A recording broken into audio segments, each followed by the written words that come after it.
Olá, hoje nós vamos tratar de um assunto que vem preocupando a comunidade acadêmica, em especial as universidades federais, professores, alunos, que é o projeto Futurice, um projeto do Ministério da Educação,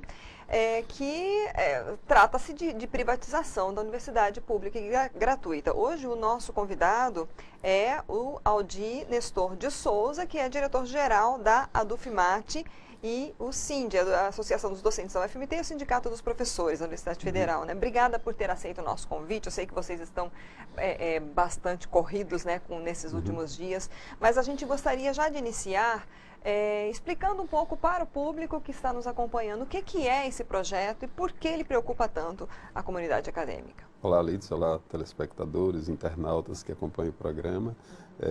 Obrigado pela oportunidade.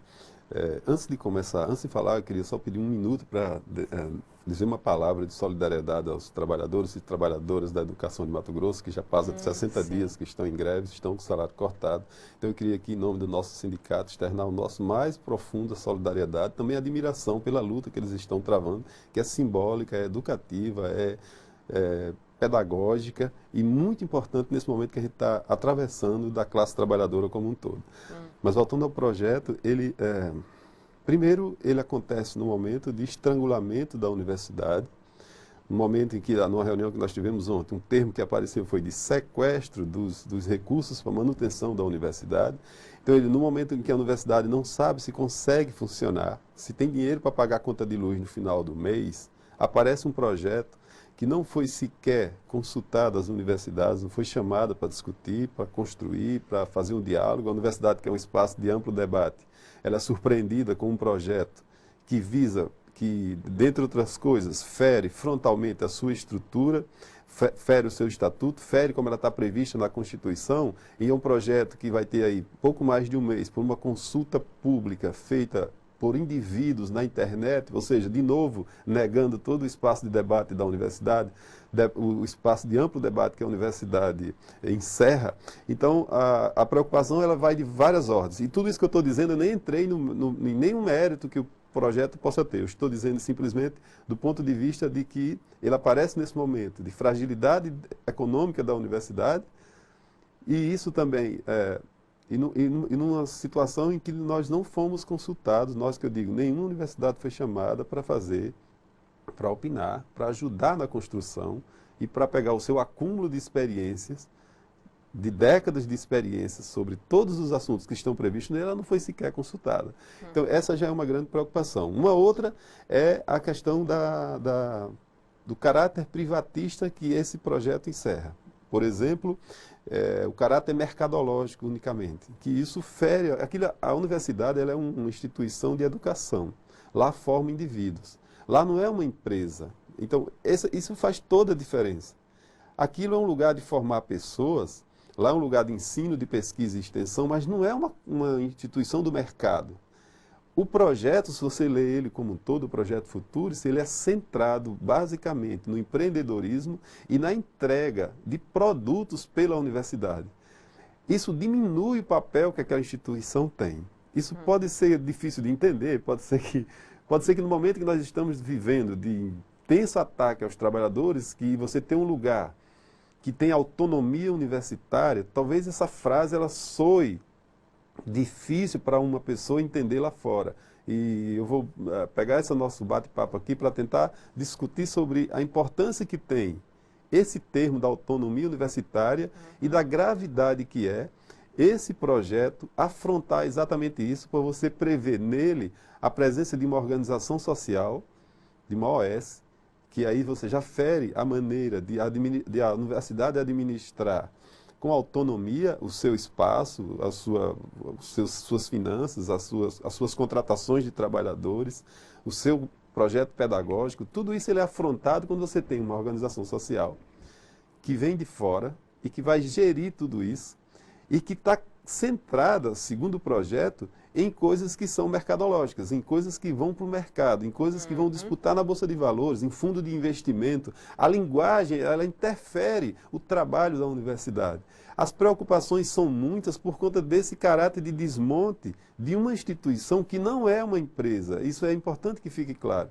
Ela não é uma empresa e por isso é que essa linguagem mercadológica presente no projeto ferem a instituição. Tem muitos pontos, digamos, contém mensagens intrínsecas nesse projeto que preocupa vocês, porque você falou dessa questão da linguagem, né?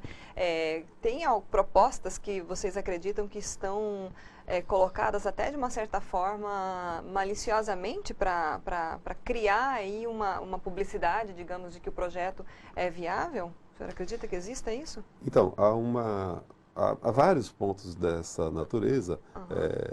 Um deles é que você pode criar sociedades de fins específicos.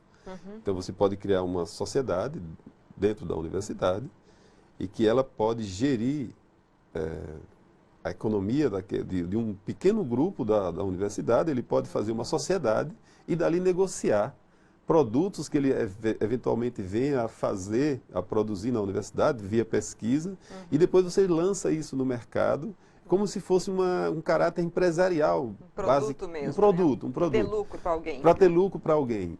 Você pega a universidade, o nome da universidade, a instituição pública, o FMT, no caso que nós estamos tratando. Você pega os profissionais pagos pelo Estado e ele, com esse caráter de você vincular ao mercado e você ter ali uma possibilidade de criar uma organização, uma sociedade de caráter específico para tratar de certas criações que você possa fazer com cara de empresa e você vender para o mercado exclusivamente. Isso vai fazer com que você crie diferentes modos de organizar aquele espaço e que você perde o caráter de autonomia que a universidade como um todo tinha, prevista na Constituição, artigo 207, e que você, então, agora você fica com um flerte com o mercado muito explícito e desmonta o caráter de universidade pública, gratuita, de qualidade, que é o que encerra aquele espaço, é o que caracteriza aquele espaço. Essa é um dos caráteres que esse projeto tem. Tem várias outras coisas, por exemplo, o hospital universitário poder aceitar pessoas com planos de saúde, é uma outra coisa que o projeto traz. Então, na nossa linguagem, até a leitura que nós fizemos até agora, é um projeto que ele desmonta mesmo a universidade, sem nenhum pudor, digamos assim, e desmonta o caráter que ela tem desde a sua Constituição. O ingresso à universidade de forma pública, como é feito isso? O projeto, ele trata já explicitamente, né,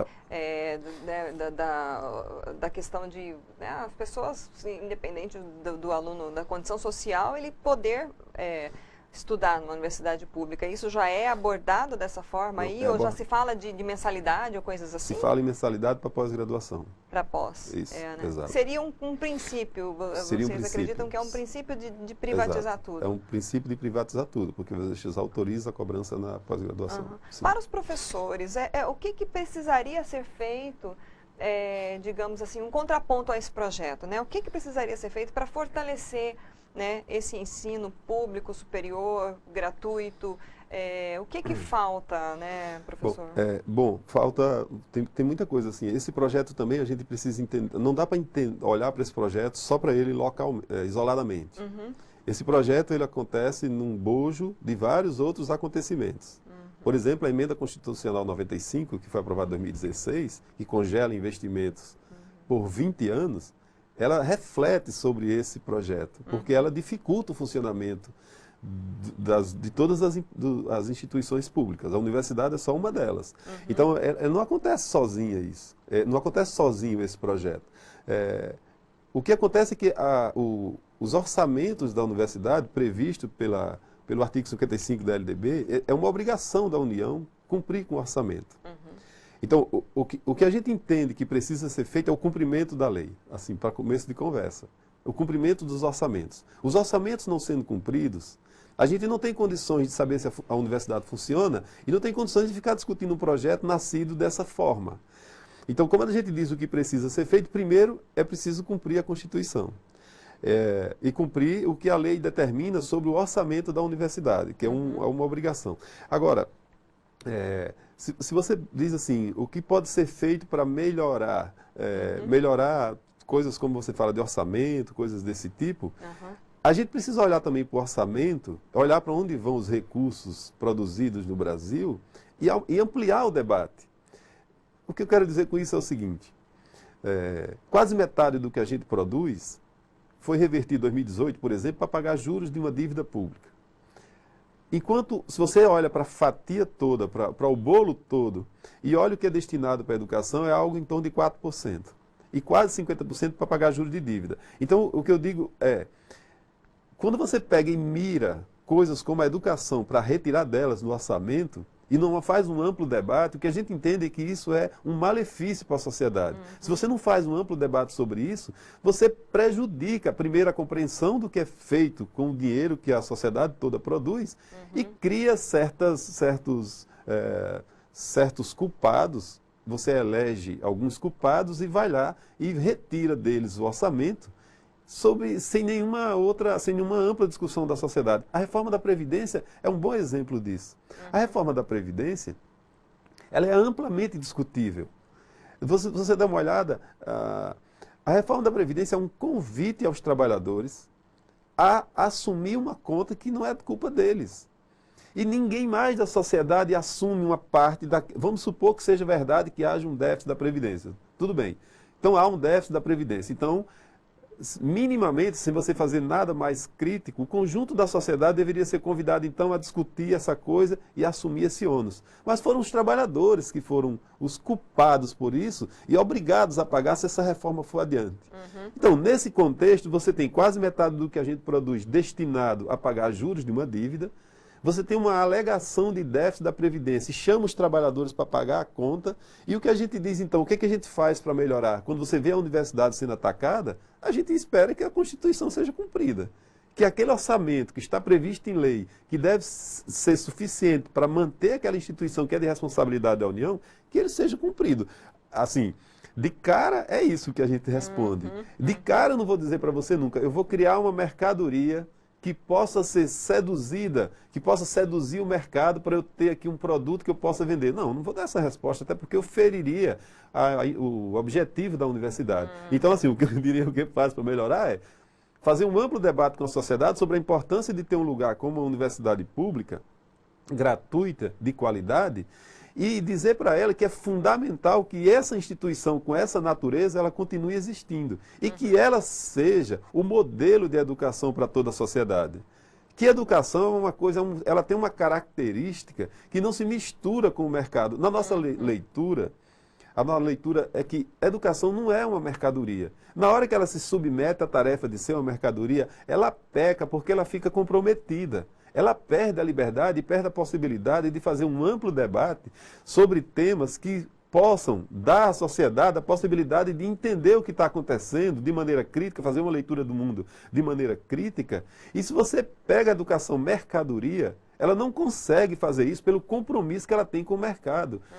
É uma questão de pauperizar o debate e pauperizar essa coisa tão fundamental para a sociedade que é a educação. E uma universidade pública, para uma nação que se propõe soberana, autônoma, uma universidade pública ela é indispensável. Por isso que a nossa luta é tão aguerrida e que a gente não abre mão de forma nenhuma de disputar e de querer que esses espaços continuem acontecendo da forma que eles estão estabelecidos hoje, é devido a gente entender que sem eles a gente não consegue fazer uma nação que seja soberana e que ela seja aliada a um projeto de desenvolvimento que leve em conta as particularidades de cada lugar, a cultura de cada lugar, as tradições de cada lugar, e a universidade pública, gratuita, de qualidade, é um lugar por excelência que potencializa isso e dá um desenvolvimento compatível com a sociedade, com a comunidade onde ela está inserida, e aí ela faz um projeto de desenvolvimento com autonomia, sem estar submetido à lógica do mercado.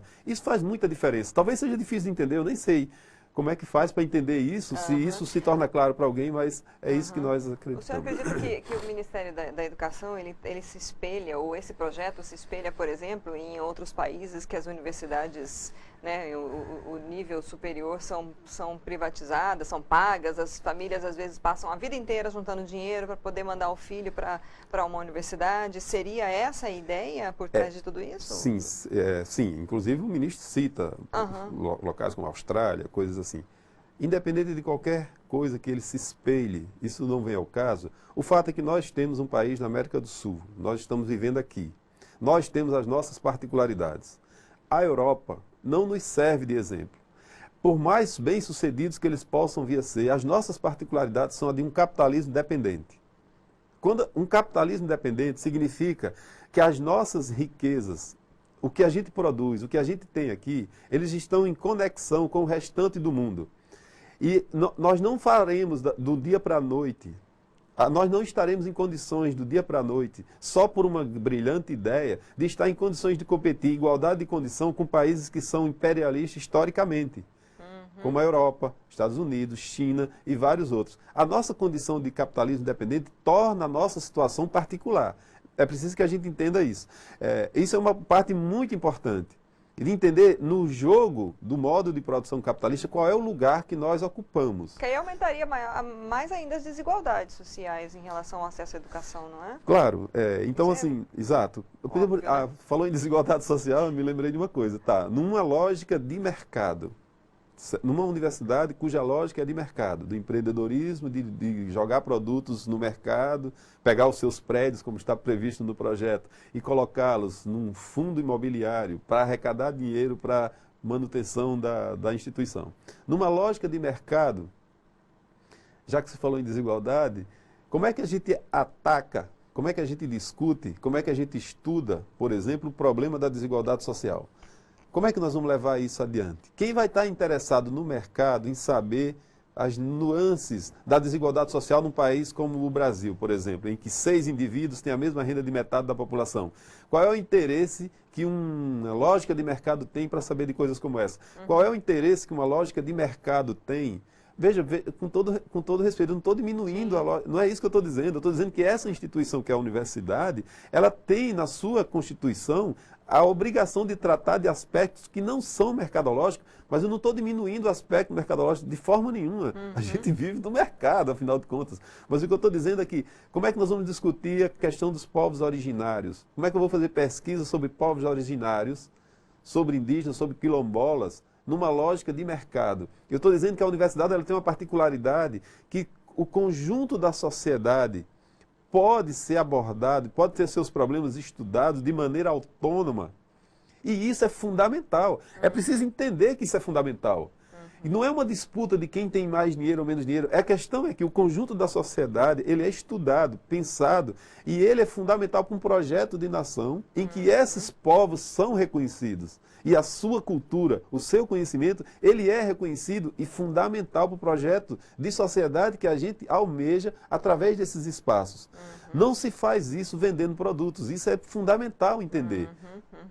Bom, a gente recebeu aqui no início, quando houve aí o anúncio, né, do corte de 30%, nós já recebemos aqui na RDTV o reitor da Unemate, também do IF, né, vamos colocar link aqui, quem quiser depois assistir a entrevista deles.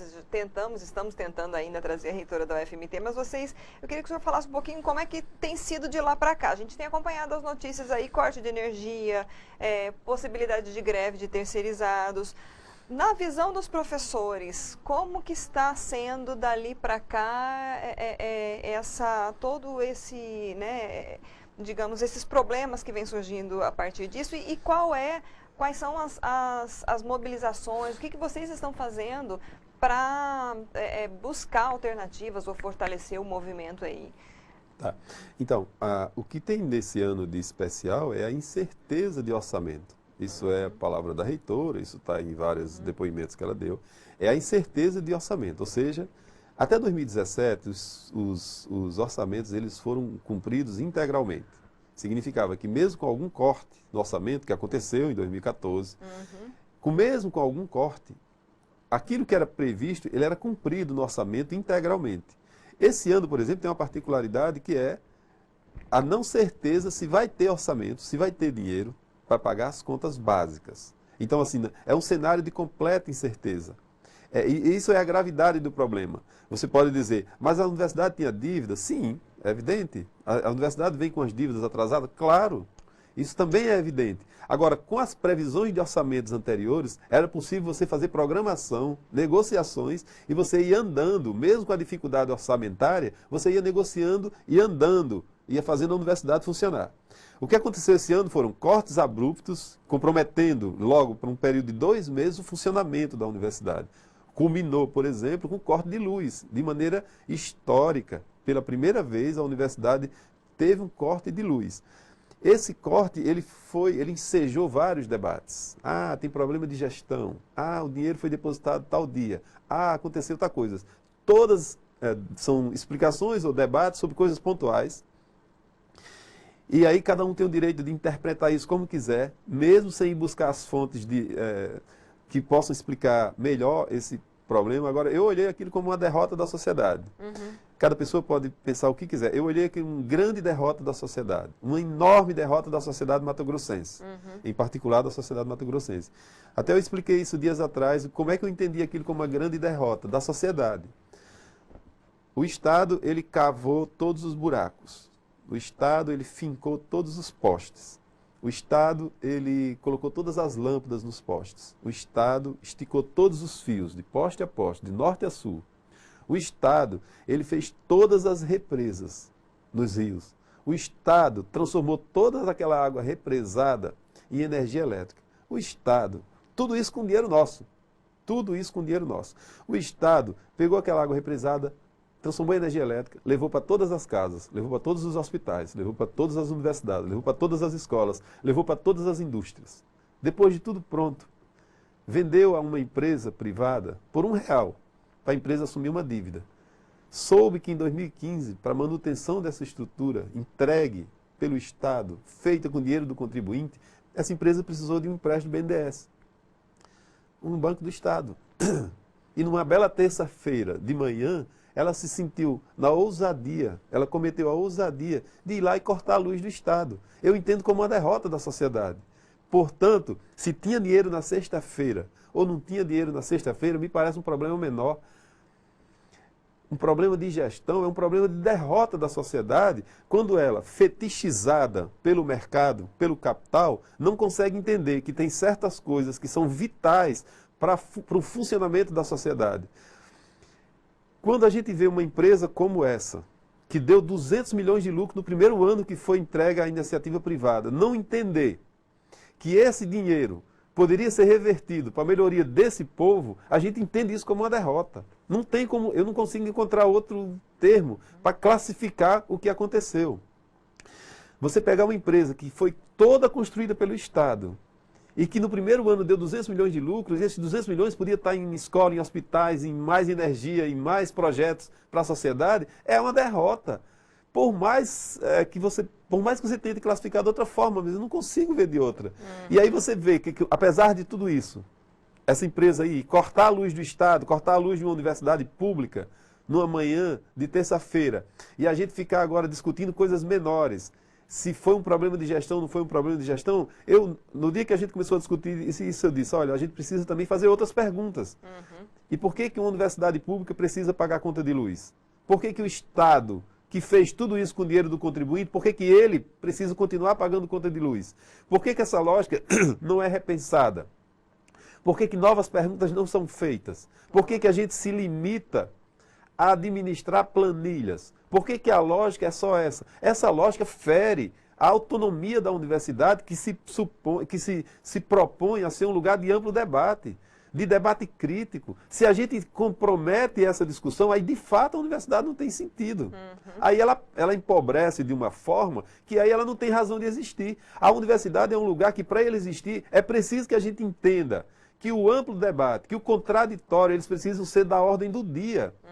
Porque senão não precisa. Se for uma lógica só de mercado, de administrar planilha, de se enquadrar em orçamento, se for só essa a lógica, aí a gente não precisa daquilo, porque tem outros espaços que fazem.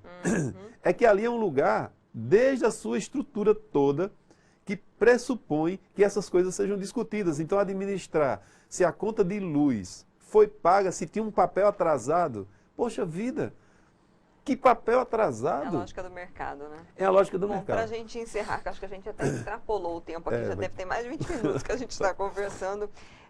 Próximos passos, o que vocês pretendem fazer, estão fazendo, as mobilizações que vocês pretendem? Tá. Antes disso, Lídia, me permita dizer que no bojo desses cortes, que nós não sabemos se vai ter dinheiro para pagar a conta de luz no final do mês, nós temos o problema das terceirizadas. Sim.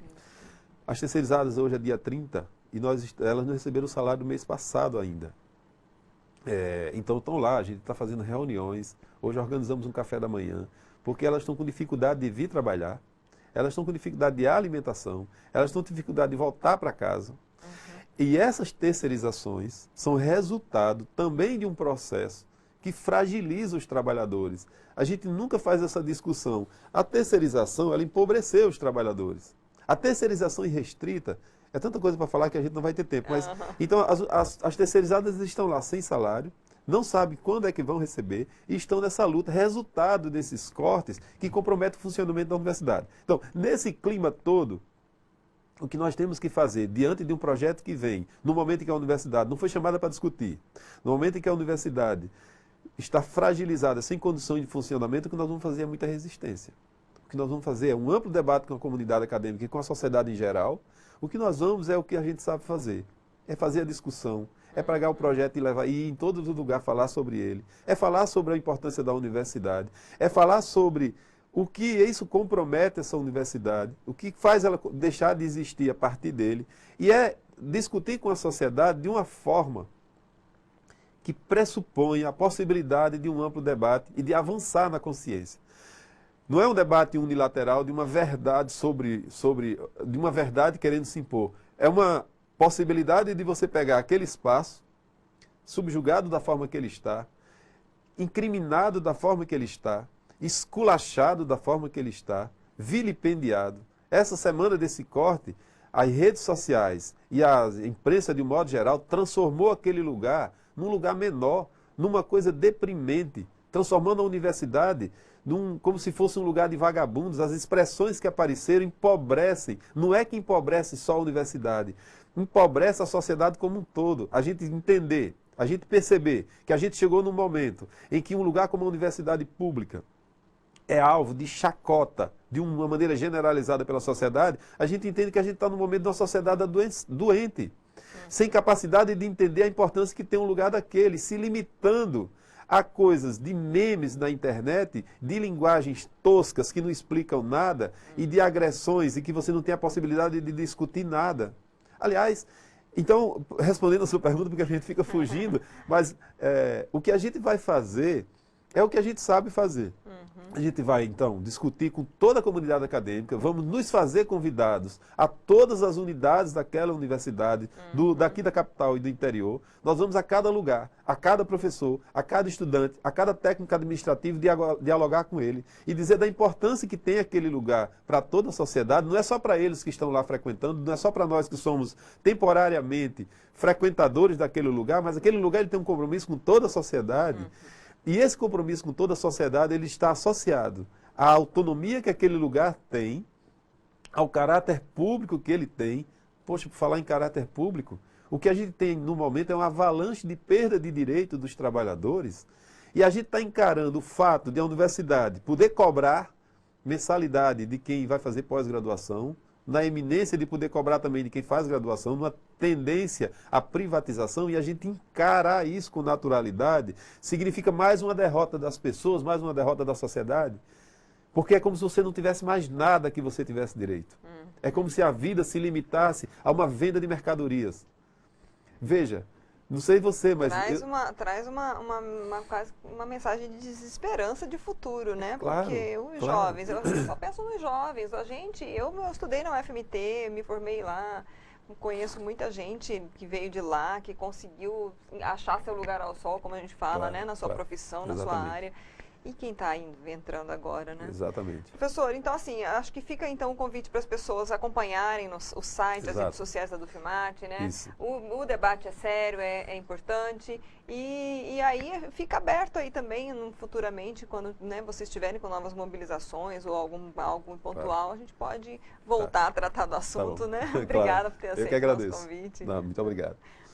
Nós conversamos hoje com Aldir Nestor de Souza, que é diretor-geral da Dufimate, Associação dos Docentes da UFMT e Sindicato dos Professores da Universidade Federal de Mato Grosso.